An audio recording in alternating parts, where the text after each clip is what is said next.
Coaching centre के professor महोदय रोज एक फ्लास्क साथ लेकर आते थे, लेकिन इतने दिनों से किसी छात्र ने भी उन्हें उस फ्लास्क को इस्तेमाल करते नहीं देखा था। अंदर क्या है ये किसी को मालूम नहीं था। एक चालाक छात्र को शक हुआ कि प्रोफेसर कुछ गुप्त तस्करी कर रहे हैं।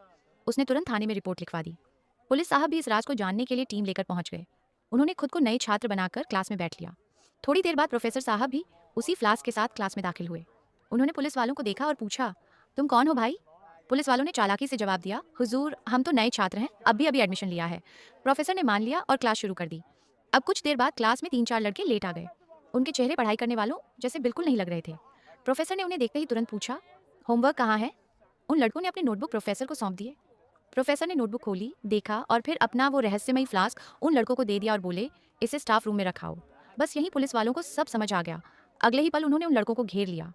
कुछ लड़के भागने की कोशिश करने लगे, लेकिन पुलिस ने उन्हें तुरंत पकड़ लिया। अब पुलिस ने प्रोफेसर का वो फ्लास्क खोला तो अंदर क्या था? कोल्हापुरी पाउडर की छोटी छोटी पॉकेट्स, यानी नशे की चीज। इतने दिनों से प्रोफेसर इसी फ्लास्क के जरिए क्लास में ड्रग्स की तस्करी कर रहे थे। फिर पुलिस ने उन लड़कों के नोटबुक भी खोले। अंदर नोट्स की जगह नोटों, पैसे के बंडल भरे हुए थे।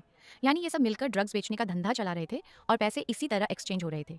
प्रोफेसर साहब अब हाथों हाथ पकड़े गए। पुलिस का इंतजार इसी पल के लिए था।